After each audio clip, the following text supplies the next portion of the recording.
Hey guys, welcome to Another World Audiobooks. In case this is your first time tuning in, I just want to say thanks. And then, just to let you know, Another World Audiobooks has one mission: to bring free, high-quality audiobooks to the world. In this podcast, we go through some of the greatest works of literature, providing them to you in a serialized, weekly episode. So, if this is your first time tuning in, be sure to check out the past books that we've done. All that can be found at anotherworldaudiobooks.wordpress.com. So today's episode is The 5 Orange Pips. Now, for those of you who don't know, a pip is another word, maybe a British word for seed. So it's 5 orange seeds. That's what we're talking about, just to clarify. And this one keeps you guessing all the way until the end, though. So if you're enjoying Sherlock so far, would you maybe consider leaving a review on our Facebook page? Facebook.com/AnotherWorldAudiobooks. There's nothing that makes me happier as a podcaster than hearing from my listeners. So sorry for missing last week. Things have been just crazy. I appreciate you guys listening and downloading them. Hope you guys survived and that you enjoyed this week's episode. And now, without further ado, I give you Sherlock. Adventure 5. The 5 Orange Pips. When I glance over my notes and records of the Sherlock Holmes cases between the years 82 and 90, I am faced by so many which present strange and interesting features that it is no easy matter to know which to choose and which to leave. Some, however, have already gained publicity through the papers, and others have not offered a field for those peculiar qualities which my friend possessed in so high a degree, and which it is the object of these papers to illustrate. Some, too, have baffled his analytical skill, and would be, as narratives, beginnings without an ending, while others have been but partially cleared up, and have their explanations found rather upon conjecture and surmise than on that absolute logical proof which was so dear to him. There is, however, one of these last which was so remarkable in its detail, and so startling in its results, that I am tempted to give some account of it in spite of the fact that there are points in connection with it which never have been, and probably never will be, entirely cleared up. The year 87 furnished us with a long series of cases of greater or less interest, of which I retain the records. Among my headings under this one 12 months, I find an account of the adventure of the Pardol Chamber of the Amateur Mendicant Society, who held a luxurious club in the lower vault of a furniture warehouse, of the facts connected with the loss of the British bark Sophie Anderson, of the singular adventure of the Grice Pattersons in the island of Ufa, and finally the Camberwell poisoning case.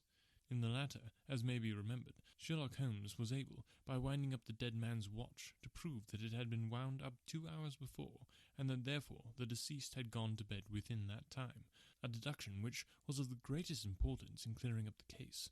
All these I may sketch out at some future date, but none of them present such singular features as the strange train of circumstances which I have now taken up my pen to describe. It was in the latter days of September, and the equinoctial gales had set in with exceptional violence. All day the wind had screamed and the rain had beaten against the windows, so that even here in the heart of the great handmade London we were forced to raise our minds for the instant from the routine of life, and to recognize the presence of those great elemental forces which shriek at mankind through the bars of his civilization, like untamed beasts in a cage. As evening drew in, the storm grew higher and louder, and the wind cried and sobbed like a child in the chimney. Sherlock Holmes sat moodily at one side of the fireplace, cross-indexing his records of crime, while I at the other was deep in one of Clark Russell's fine sea stories, until the howl of the gale from without seemed to blend with the text, and the splash of the rain to lengthen out into the long swash of the sea waves. My wife was on a visit to her mother's, and for a few days I was a dweller once more in my old quarters at Baker Street. "Why," said I, glancing up at my companion, "that was surely the bell. Who could come tonight? Some friend of yours, perhaps?" "Except yourself, I have none," he answered. "I do not encourage visitors." "A client, then?" "If so, it is a serious case. Nothing less would bring a man out on such a day or at such an hour. But I take it that it is more likely to be some crony of the landlady's." Sherlock Holmes was wrong in his conjecture, however, for there came a step in the passage and a tapping at the door. He stretched out his long arm to turn the lamp away from himself and towards the vacant chair upon which a newcomer must sit.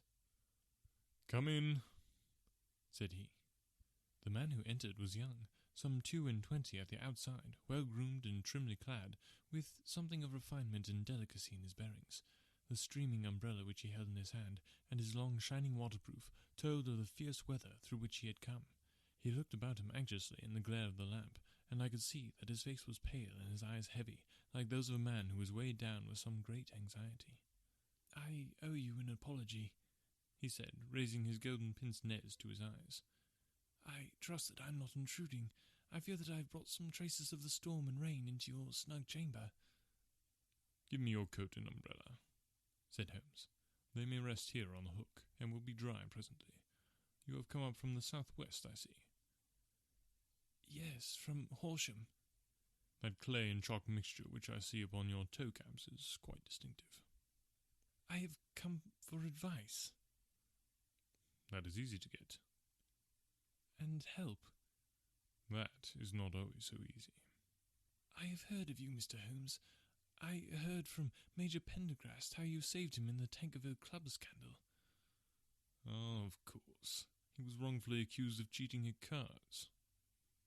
"He said that you could solve anything." "He said too much." "That you have never been beaten."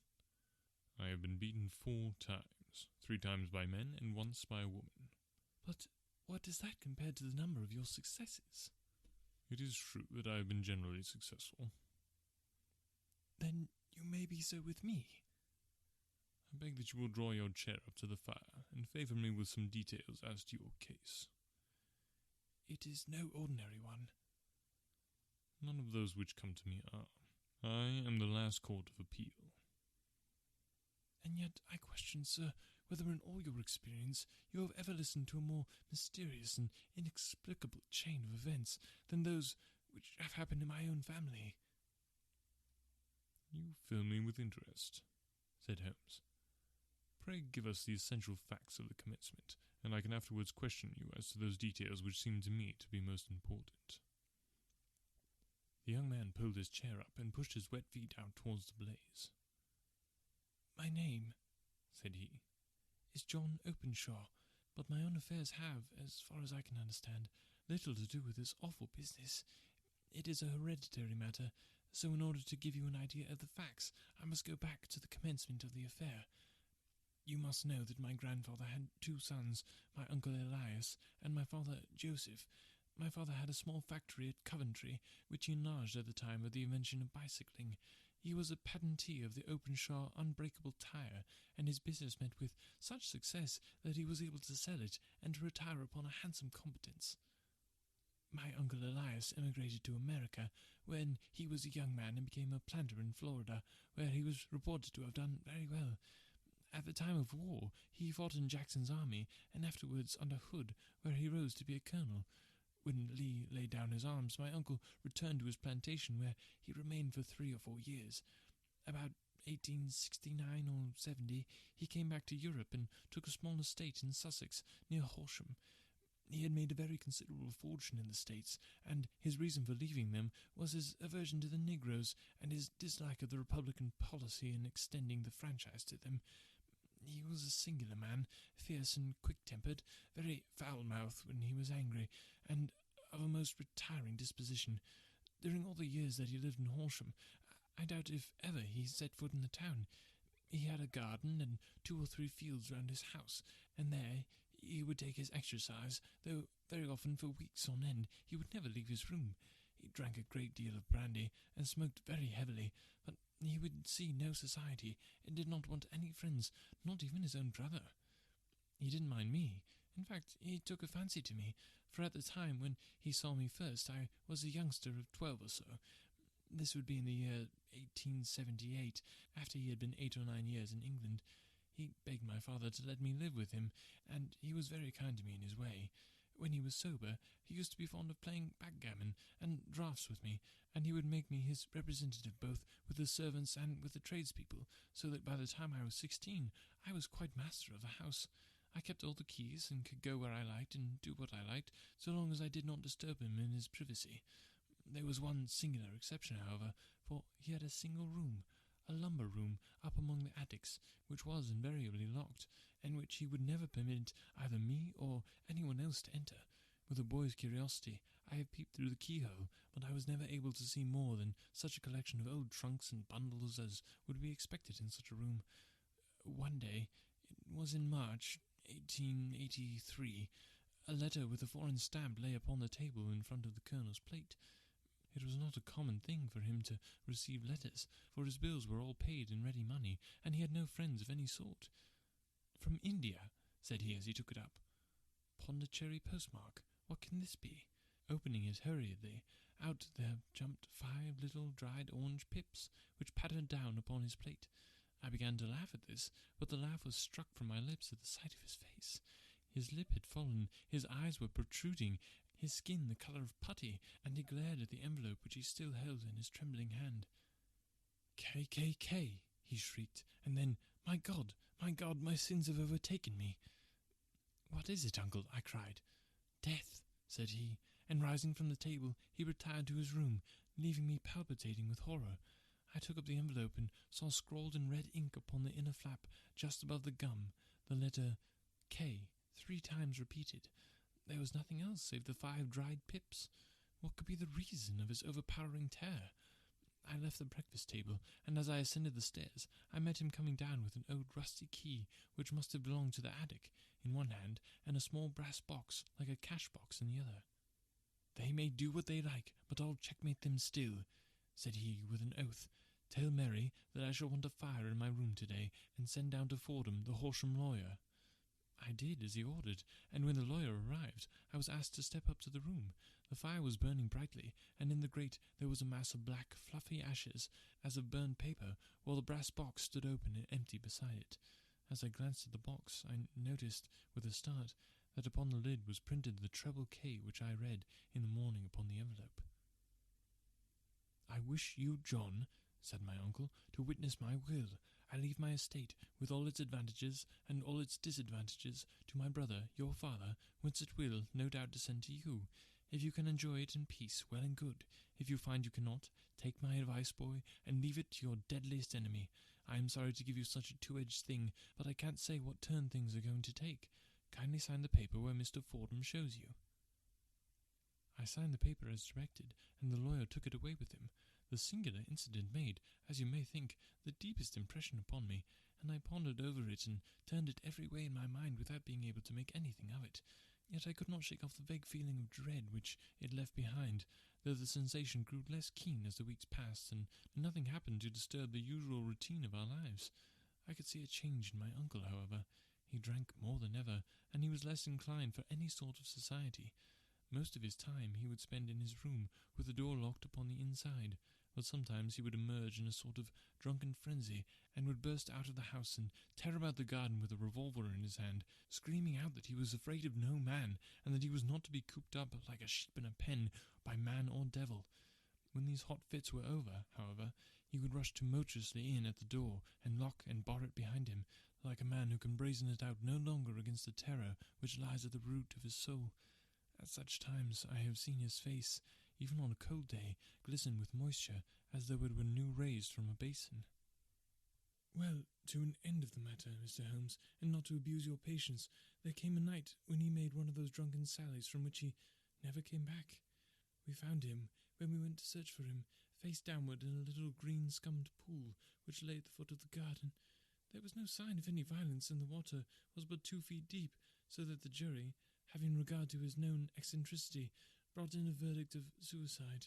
But I, who knew how he winced from the very thought of death, had much ado to persuade myself that he had gone out of his way to meet it. The matter passed, however, and my father entered into possession of the estate, and of some £14,000, which lay to his credit at the bank." "One moment," Holmes interposed. "Your statement is, I foresee, one of the most remarkable to which I have ever listened. Let me have the date of the reception by your uncle of the letter, and the date of his supposed suicide." "The letter arrived on March 10, 1883. His death was 7 weeks later, upon the night of May 2nd. "Thank you. Pray, proceed." "When my father took over the Horsham property, he, at my request, made a careful examination of the attic, which had been always locked up. We found the brass box there, although its contents had been destroyed. On the inside of the cover was a paper label with the initials of KKK repeated upon it, and letters, memoranda, receipts, and a register written beneath. These, we presume, indicate the nature of the papers which had been destroyed by Colonel Openshaw. For the rest, there was nothing of much importance in the attic, save a great many scattered papers and notebooks bearing upon my uncle's life in America. Some of them were of the war time, and showed that he had done his duty well, and had borne the repute of a brave soldier. Others were of a date during the reconstruction of the southern states, and were mostly concerned with politics, for he had evidently taken a strong part in opposing the carpet-bag politicians who had been sent down from the north. Well, it was the beginning of 84, when my father came to live at Horsham, and all went as well as possible with us until the January of 85. On the 4th day after the new year, I heard my father give a sharp cry of surprise as we sat together at the breakfast table. There he was, sitting with a newly opened envelope in one hand, and 5 dried orange pips in the outstretched palm of the other one. He had always laughed at what he called my cock and bull story about the colonel, but he looked very scared and puzzled now that the same thing had come upon himself. "Why, what on earth does this mean, John?" he stammered. My heart had turned to lead. "It is KKK," said I. He looked inside the envelope. "So it is," he cried. "Here are the very letters. But what is this written above them?" "Put the papers on the sundial," I read, peeping over his shoulder. "What papers? What sundial?" he asked. "The sundial in the garden? There is no other," said I. "But the papers must be those that are destroyed." "Ah," said he, gripping hard at his courage. "We are in a civilized land here, and we can't have tomfoolery of this kind. Where does the thing come from?" "From Dundee," I answered, glancing at the postmark. "Some preposterous practical joke," said he. "What have I to do with sundials and papers? I shall take no notice of such nonsense." "I should certainly speak to the police," I said. "And be laughed at for my pains. Nothing of the sort." "Then let me do so." "No, I forbid you. I won't have a fuss made about such nonsense." It was in vain to argue with him, for he was a very obstinate man. I went about, however, with a heart which was full of forebodings. On the 3rd day after the coming of the letter, my father went from home to visit an old friend of his, Major Freebody, who was in command of one of the forts upon Portsdown Hill. I was glad that he should go, for it seemed to me that he was farther from danger when he was away from home. In that, however, I was in error. Upon the 2nd day of his absence, I received a telegram from the Major, imploring me to come at once. My father had fallen over one of the deep chalk pits which abound in the neighbourhood, and was lying senseless with a shattered skull. I hurried to him, but he passed away without having ever recovered his consciousness. He had, as it appears, been returning from Fareham in the twilight, and as the country was unknown to him, and the chalk pit unfenced, the jury had no hesitation in bringing in a verdict of death from accidental causes. Carefully as I examined every fact connected with his death, I was unable to find anything which could suggest the idea of murder. There were no signs of violence, no footmarks, no robbery, no record of strangers having been seen upon the roads. And yet, I need not tell you that my mind was far from at ease, and that I was well nigh certain that some foul plot had been woven round him. In this sinister way I came into my inheritance. You will ask me why I did not dispose of it.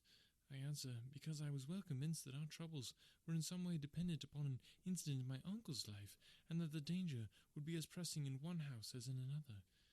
It was in January 85 that my poor father met his end, and 2 years and 8 months have elapsed since then.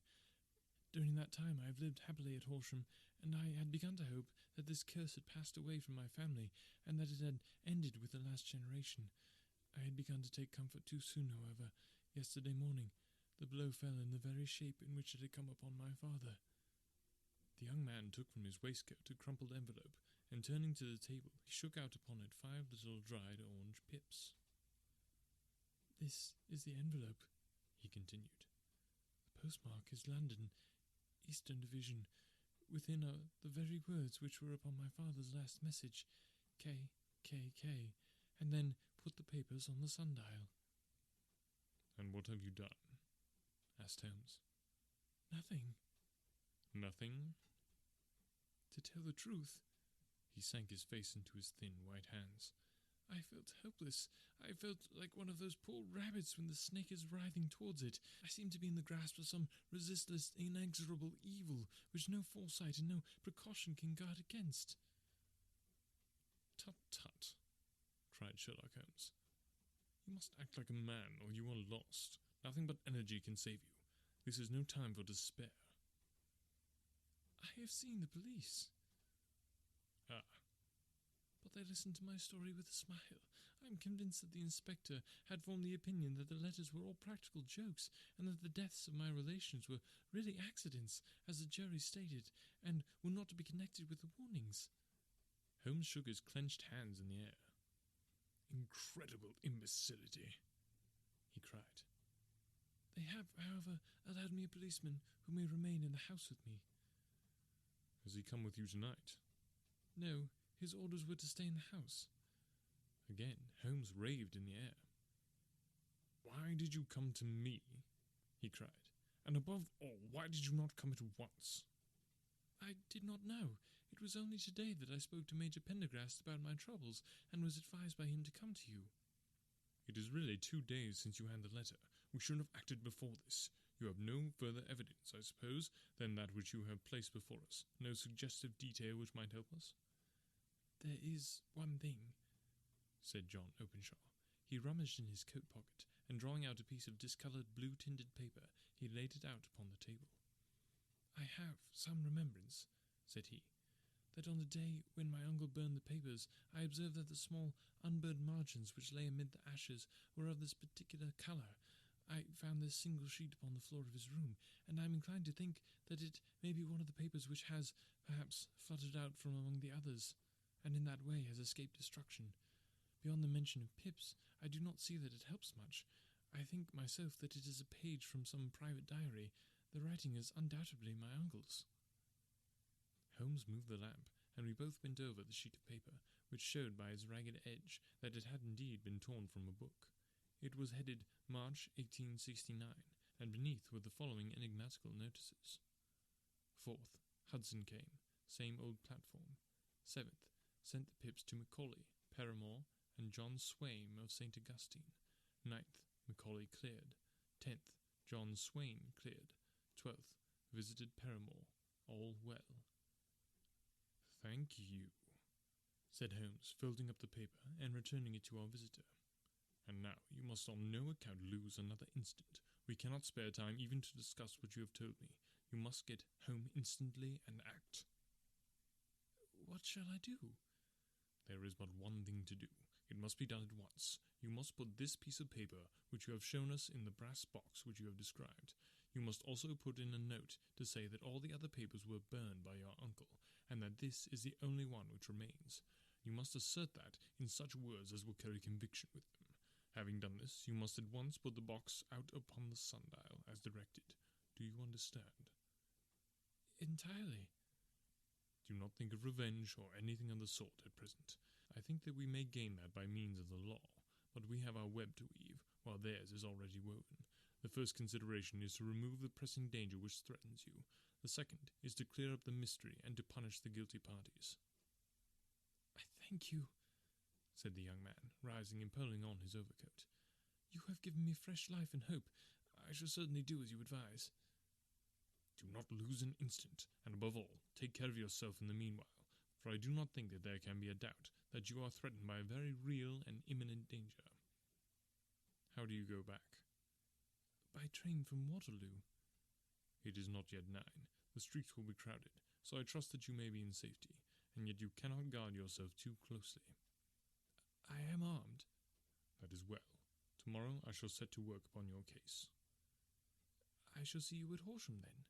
"No, your secret lies in London. It is there that I shall seek it." "Then I shall call upon you in a day, or in 2 days, with news as to the box and papers. I shall take your advice in every particular." He shook hands with us and took his leave. Outside, the wind still screamed and the rain splashed and pattered against the windows. This strange, wild story seemed to have come to us from amid the mad elements, blown in upon us like a sheet of seaweed in a gale, and now to have been reabsorbed by them once more. Sherlock Holmes sat for some time in silence, with his head sunk forward and his eyes bent upon the red glow of the fire. Then he lit his pipe, and leaning back in his chair, he watched the blue smoke rings as they chased each other up to the ceiling.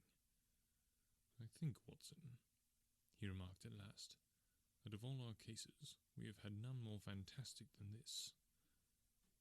Save perhaps the sign of 4. Well, yes, save perhaps that. And yet, this John Openshaw seems to me to be walking amid even greater perils than did Sholtos. But have you, I asked, formed any definite conception as to what these perils are? There can be no question as to their nature, he answered. Then what are they?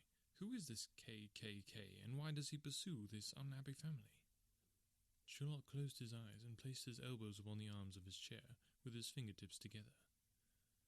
The ideal reasoner, he remarked, would, when he had once been shown a single fact in all its bearings, deduce from it not only all the chain of events which led up to it, but also all the results which would follow from it.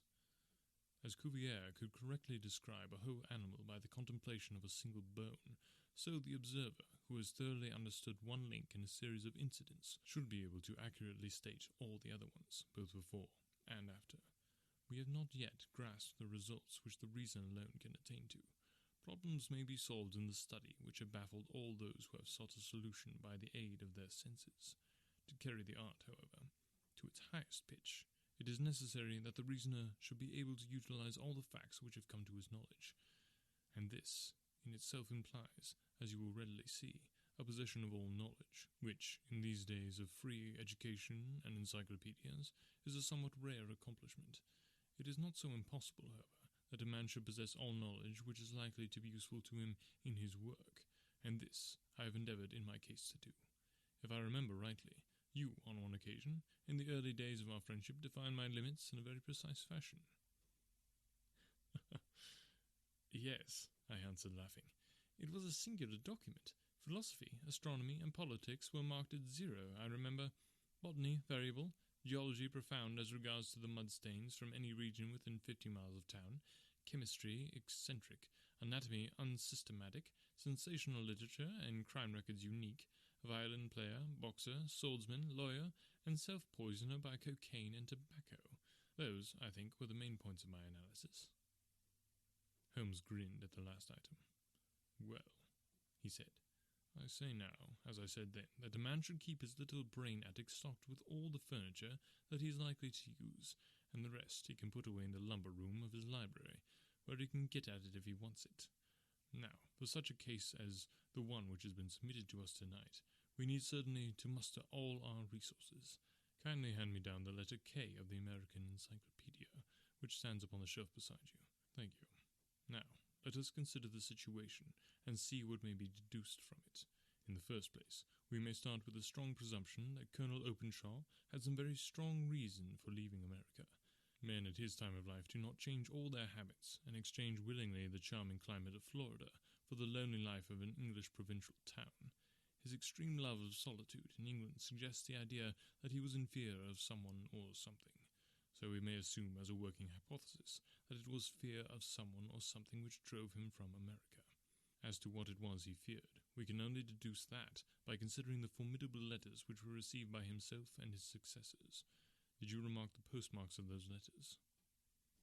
The first was from Pondicherry, the second from Dundee, and the third from London. From East London. What do you deduce from that? They are all seaports. That the writer was on board a ship? Excellent. We have already a clue. There can be no doubt that the probability, the strong probability, is that the writer was on board of a ship. And now let us consider another point. In the case of Pondicherry, 7 weeks elapsed between the threat and its fulfillment. In Dundee, it was only some 3 or 4 days. Does that suggest anything? A greater distance to travel. But the letter had also a greater distance to come. Then I do not see the point. There is at least a presumption that the vessel in which the man or men are is a sailing ship. It looks as if they always send their singular warning or token before them when starting upon their mission. You see how quickly the deed followed the sign when it came from Dundee. If they had come from Pondicherry in a steamer, they would have arrived almost as soon as their letter. But as a matter of fact, 7 weeks elapsed. I think that those 7 weeks represented the difference between the mail-boat which brought the letter and the sailing vessel which brought the writer. It is possible. More than that, it is probable. And now you see the deadly urgency of this new case, and why I urged young Openshaw to caution. The blow has always fallen at the end of the time which it would take the senders to travel the distance, but this one comes from London, and therefore we cannot count upon delay. Good God, I cried. What can it mean, this relentless persecution? The papers which Openshaw carried are obviously of vital importance to the person or persons in the sailing ship. I think that it is quite clear that there must be more than one of them. A single man could not have carried out 2 deaths in such a way as to deceive a coroner's jury. There must have been several in it, and they must have been men of resource and determination. Their papers they mean to have, be the holder of them who it may. In this way, you see KKK ceases to be the initials of an individual and becomes the badge of a society. But what society? Have you never, said Sherlock Holmes, bending forward and sinking his voice, have you never heard of the Ku Klux Klan? I never have. Holmes turned over the leaves of the book upon his knee. Here it is, said he presently. Ku Klux Klan, a name derived from the fanciful resemblance to the sound produced by cocking a rifle. This terrible secret society was formed by some ex-Confederate soldiers in the southern states after the Civil War, and it rapidly formed local branches in different parts of the country, notably in Tennessee, Louisiana, the Carolinas, Georgia, and Florida. Its power was used for political purposes, principally for the terrorizing of the Negro voters and the murdering and driving from the country of those who were opposed to its views. Its outrages were usually preceded by a warning sent to the marked man in some fantastic but generally recognized shape, a sprig of oak leaves in some parts, melon seeds or orange pips in others. On receiving this, the victim might either openly abjure his former ways, or might fly from the country. If he braved the matter out, death would unfailingly come upon him, and usually in some strange and unforeseen manner. So perfect was the organization of the society, and so systematic its methods, that there is hardly a case upon record where any man succeeded in braving it with impunity, or in which any of its outrages were traced home to the perpetrators. For some years, the organization flourished in spite of the efforts of the United States government and of the better classes of the community in the South.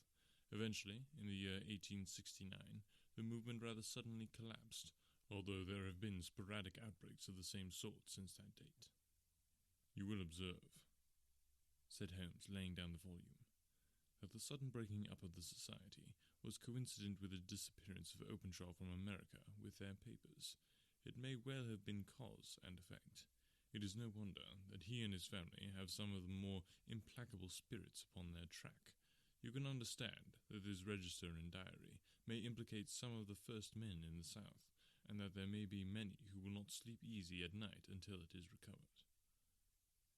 Then the page we have seen is such as we might expect. It ran, if I remember right, sent the pips to A, B, and C, that is, sent the society's warning to them.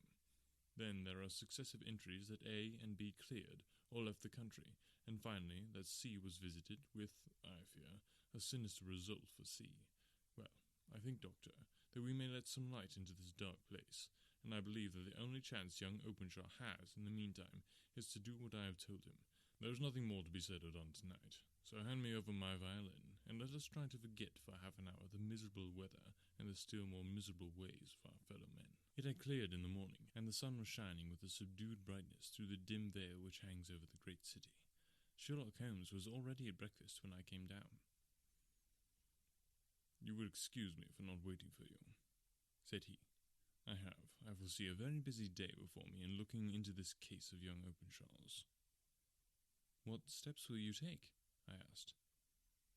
It will very much depend upon the result of my first inquiries. I may have to go down to Horsham after all. You will not go there first? No. I shall commence with the city. Just ring the bell, and the maid will bring up your coffee. As I waited, I lifted the unopened newspaper from the table and glanced my eye over it. It rested upon a heading which sent a chill to my heart. "Holmes," I cried, "you are too late." Said he, laying down his cup. I feared as much. How was it done? He spoke calmly, but I could see that he was deeply moved. My eye caught the name of Openshaw and the heading Tragedy near Waterloo Bridge. Here is the account. Between 9 and 10 last night, Police Constable Cook of the H Division, on duty near Waterloo Bridge, heard a cry for help and a splash in the water. The night, however, was extremely dark and stormy, so that, in spite of the help of several passer-bys, it was quite impossible to effect a rescue. The alarm, however, was given, and by the aid of the police officer, the body eventually recovered. It proved to be that of a young gentleman whose name, as it appears, from an envelope which was found in his pocket, was John Openshaw, and whose residence is near Horsham. It is conjectured that he may have been hurrying down to catch the last train from Waterloo Station, and that in his haste and the extreme darkness he missed the path and walked over the edge of one of the small landing places for river steamboats. The body exhibited no traces of violence, and there can be no doubt that the deceased had been the victim of an unfortunate accident, which should have the effect of calling the attention of the authorities to the condition of the riverside landing stages. We sat in silence for some minutes, Holmes more depressed and shaken than I had ever seen him. "This hurts my pride, Watson," he said at last. "It is a petty feeling, no doubt, but it hurts my pride. It becomes a personal matter with me now, and if God sends me health, I shall set my hand upon this gang, that he should come to me for help, and that I should send him away to his death." He sprang from his chair and paced about the room in uncontrollable agitation, with a flush upon his sallow cheeks and a nervous clasping and unclasping of his long, thin hands. "They must be cunning devils," he exclaimed at last. "How could they have decoyed him down there? The embankment is not on the direct line to the station. The bridge, no doubt, was too crowded, even on such a night, for their purpose. Well, Watson, we shall see who will win in the long run. I am going out now." "To the police?" "No, I shall be my own police. When I have spun the web, they may take the flies, but not before." All day I was engaged in my professional work, and it was late in the evening before I returned to Baker Street. Sherlock Holmes had not come back yet. It was nearly 10 o'clock before he entered, looking pale and worn. He walked up to the sideboard, and tearing a piece from the loaf, he devoured it voraciously, washing it down with a long draught of water. "You are hungry," I remarked. "Starving. It had escaped my memory. I have had nothing since breakfast." "Nothing?" "Not a bite. I had no time to think of it." "And how have you succeeded?" "Well." "You have a clue?" "I have them in the hollow of my hand. Young Openshaw shall not long remain unavenged. Why, Watson, let us put their own devilish trademark upon them. It is well thought of." "What do you mean?" He took an orange from the cupboard, and tearing it to pieces, he squeezed out the pips upon the table. Of these he took 5, and thrust them into an envelope. On the inside of the flap he wrote S.H. for J.O. Then he sealed it, and addressed it to Captain James Calhoun, Bark Lone Star, Savannah, Georgia. "That will await him when he enters port," said he, chuckling. "It may give him a sleepless night. He will find it as sure a precursor of his fate as Openshaw did before him." "And who is this Captain Calhoun?" "The leader of the gang. I shall have the others, but he first." "How did you trace it, then?" He took a large sheet of paper from his pocket, all covered with dates and names. "I have spent the whole day," said he, "over Lloyd's registers and files of the old papers, following the future career of every vessel which touched at Pondicherry in January and February in '83. There were 36 ships of fair tonnage which were reported during those months. Of these, one, the Lone Star, instantly attracted my attention, since, although it was reported as having cleared from London, the name is that which is given to one of the states of the Union. Texas, I think." "I was not, and am not sure which, but I knew that the ship must have an American origin." "What then?" "I searched the Dundee records, and when I found that the bark Lone Star was there in January '85, my suspicion became a certainty. I then inquired as to the vessels which lay at present in the port of London." "Yes?" "The Lone Star had arrived here last week. I went down to Albert Dock, and found that she had been taken down the river by the early tide this morning, homeward bound to Savannah. I wired to Gravesend, and learned that she had passed some time ago, and as the wind is easterly, I have no doubt that she is now past the Goodwins, and not very far from the Isle of Wight." What will you do then? Oh, I have my hand upon him. He and the 2 mates are, as I learn, the only native-born Americans in the ship. The others are Finns and Germans. I know also that they were all 3 away from the ship last night. I had it from the stevedore, who has been loading their cargo. By the time that their sailing ship reaches Savannah, the mailboat will have carried this letter, and the cable will have informed the police of Savannah that these 3 gentlemen are badly wanted here upon a charge of murder. There is ever a flaw, however, in the best laid of human plans, and the murderers of John Openshaw were never to receive the orange pips which would show them that another, as cunning and as resolute as themselves, was upon their track. Very long and very severe were the equinoctial gales that year. We waited long for news of the Lone Star of Savannah, but none ever reached us. We did at last hear that somewhere, far out in the Atlantic, a shattered sternpost of a boat was seen swinging in the trough of a wave, with the letters L.S. carved upon it. And that is all which we shall ever know of the fate of the Lone Star. And that's the end of the 5 orange pips. I hope you guys are enjoying Sherlock as much as I am. There will be more next week. Remember, the best way to support the show is just by sharing with your friends and enemies. Who do you know who would enjoy a free audiobook? I want to know if you guys have an enemy that you could share this with. That would be really interesting. Thank you so much for your support. We've got nothing but 5-star reviews on iTunes. If you want a shout out on the show, make sure to leave a review and a rating. Helps the podcast so much. Thank you to our amazing supporters on Patreon. You guys rock. Check it out at patreon.com/anotherworldaudiobooks. Thanks again for listening and supporting the show. Until next week.